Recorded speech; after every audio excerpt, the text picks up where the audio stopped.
All right. Good morning to everyone. Welcome into 2025 CAA Football Media Day. Appreciate the media members who have joined us a little early.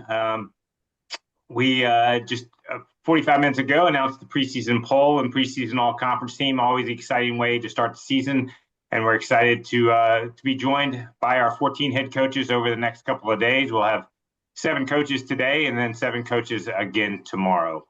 But as always, with CAA Football Media Day, we're honored to be joined by the Commissioner of the CAA, Joe D'Antonio, for some opening comments to get the day started. Commissioner, I'll turn it over to you. Well, thanks, Rob, and good morning to everyone. I'll be brief in my comments, and then certainly I'm happy to take questions that anyone may have. First of all, I'd like to welcome everyone, as Rob said, to CAA Football Media Day, and thank you for taking the time to be with us today. Especially like to thank our friends from the media for their coverage today and throughout the season.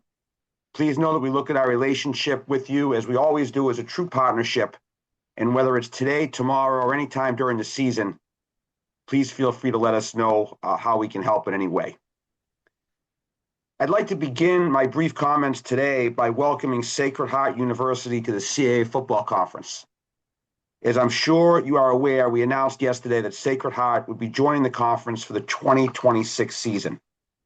With the addition of Sacred Heart, the conference has again taken a step to stabilize and solidify its future.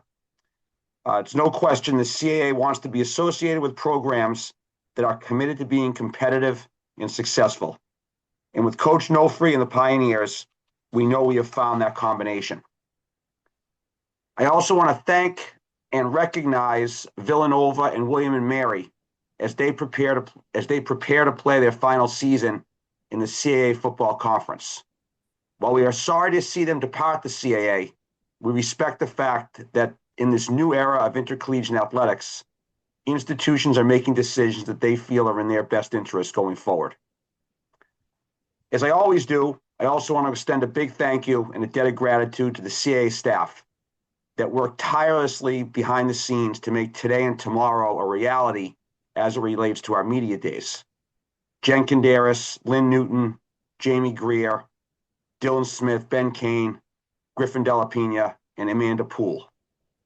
I'd also like to individually recognize and personally thank both CAA Senior Associate Commissioner Rob Washburn and Senior Associate Commissioner for Football Brian Gordon. Rob and Brian, thanks for all you continue to do for CAA football. We all benefit from your passion, professionalism, and dedication. And finally, as I say each year in my remarks, and I know this might become redundant, but I feel it's so important, I'd be remiss if I did not take a minute to thank the men and women in our military, law enforcement, and first responder branches that risk their lives every day to protect our freedom and ensure our safety. We are all incredibly fortunate to live in the greatest country in the world, and let us vow individually to be committed to making America a better place to be. In 2025, the CAA Football Conference, in my opinion, is again well-positioned for another spectacular campaign. With great coaches, dedicated student athletes, and administrators that understand what it takes to be successful, we expect several programs to make a push toward the FCS playoffs. As you've heard me say many times, however, our athletic success is only half the story regarding the CAA Football Conference. Our football student athletes continue to post incredibly impressive academic statistics. This is a credit to the hard work of our ADs, SWAs, FARs, academic advisors, coaches, and most importantly, our football student athletes. Collectively, we as a conference are achieving success both on and off the field. We remain united in our pursuit from top to bottom to be the best FCS conference in the country. To our coaches and student athletes and administrators that will participate in Media Day today and engage in the 2025 football season, I have the same important message I had last year, because I think it really hits home. You've all been given an incredible opportunity, the chance to play or be part of one of the greatest team sports in the world. With that opportunity comes a tremendous responsibility to be ambassadors of the game. Be leaders on your team, be leaders on your campus, and be leaders in your community. The CAA stands behind and supports those organizations such as the Pro Football Hall of Fame, the National Football Foundation, and the American Football Coaches Association, and all the good work that they are doing for the long-term health of the game. Together, we need to continue to respect the game, grow the game, and promote the game. In closing, Rob, I would again like to thank everyone for their attendance today. I wish all of our teams the best this season, and I look forward to seeing all of you during the 2025 campaign. As I said, Rob, I'm happy to take any questions in the time we have remaining. All right. Thanks very much, Joe. If you have questions for the commissioner here this morning, just use the chat feature of the raise your hand icon, and we'll open up for some questions.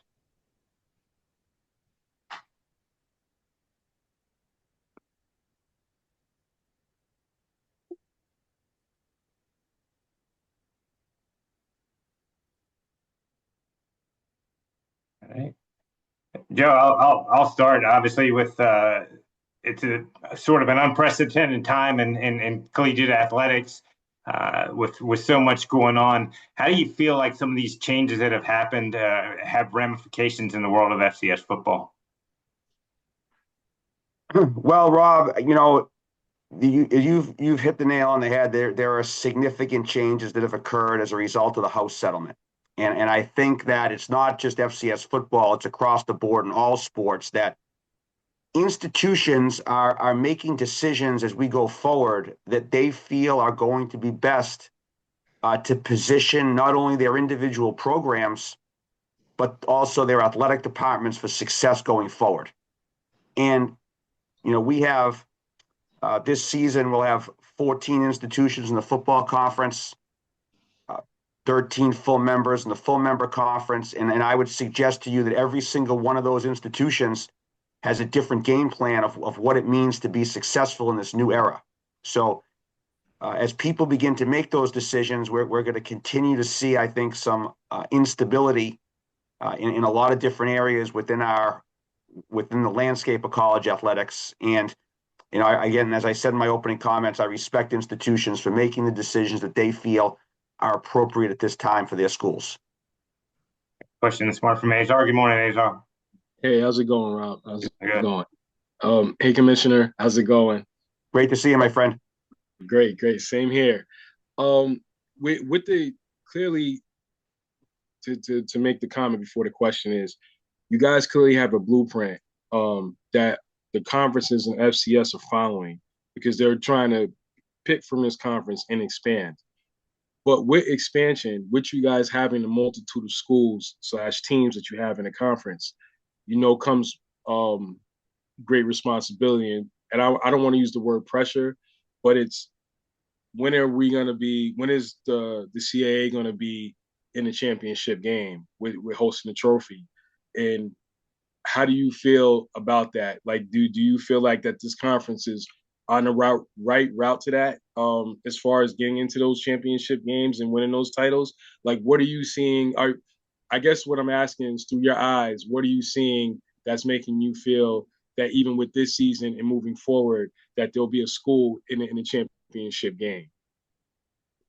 Well, here's what I do know, Azar, there's a lot of metrics to measure success.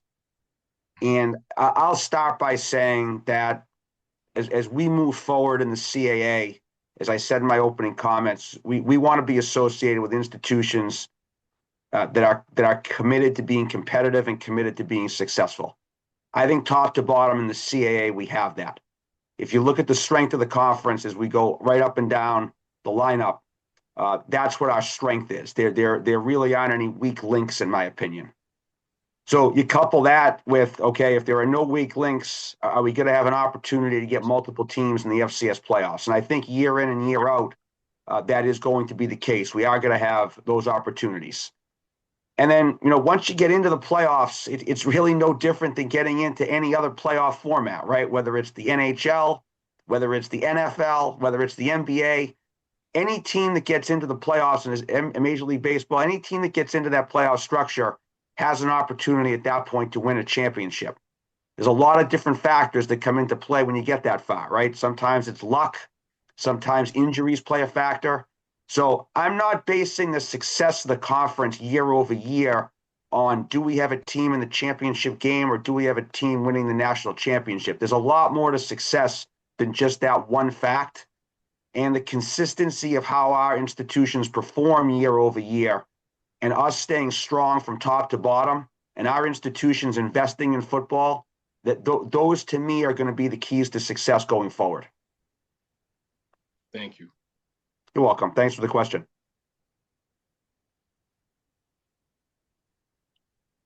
One of the you talk about the commitment to the schools and the commitment to improvements. The conference and its member schools have certainly made a lot of commitment to both the iPads on the sidelines, the countdown clocks, the communication, and this year the helmet to player communication that'll be going on throughout the league. Just speak about those changes and the commitment that the institutions are to investing in their programs.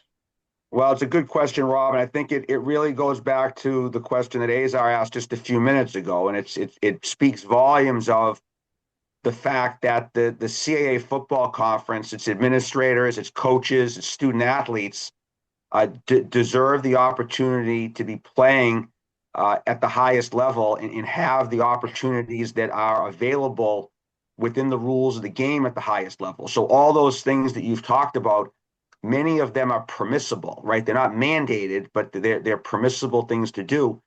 And I can't say enough about the decisions that are being made by our administrators as we go forward to make sure that our institutions have those amenities that will allow us not only to be successful individual program to program, but also allow our conference to be on a national stage and highlighted as one of the best FCS conferences in the country. And you can't do that unless you're staying up with the times and understanding that technology is now part of the game, and we need to implement these things to be successful as a group.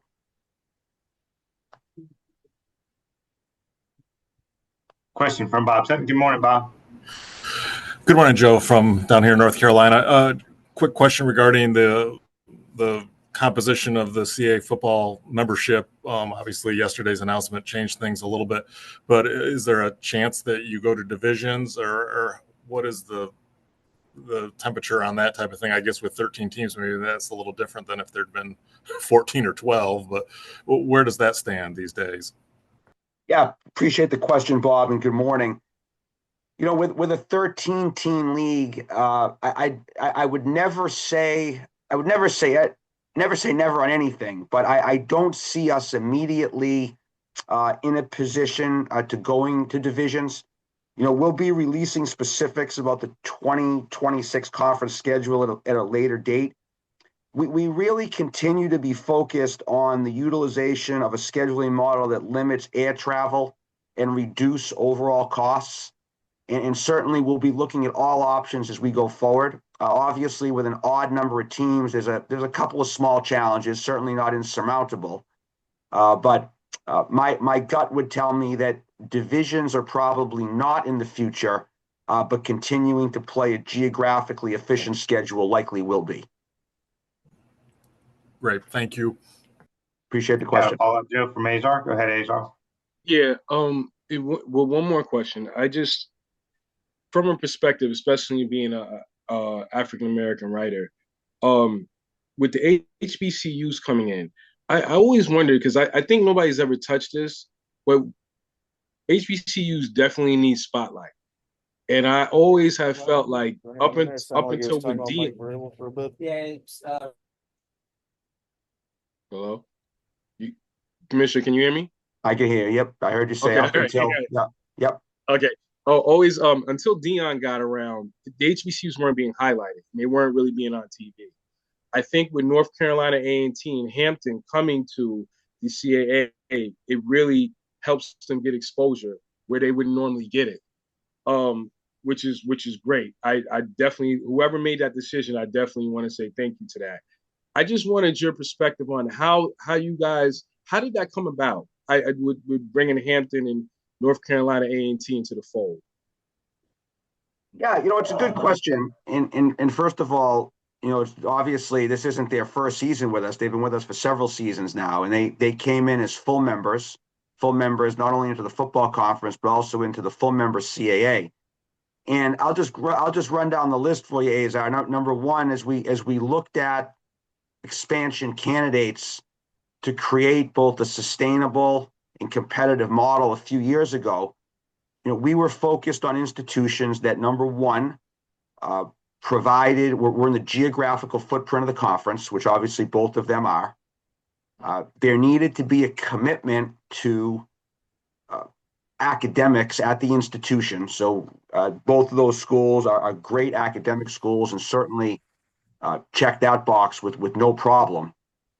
And then we also wanted to make sure, and this goes even for Sacred Heart. We made that announcement yesterday. We want to be associated with institutions that are committed to the holistic and overall well-being of their student athletes, not only as athletes, but as students. They're preparing the young men and young women that are part of their programs to hopefully provide a foundation that's going to allow them to achieve their goals and dreams as they go forward. As we hear from the young men today that are part of our football media day, my hope for all of them is that if they want to play professional football, they have that opportunity.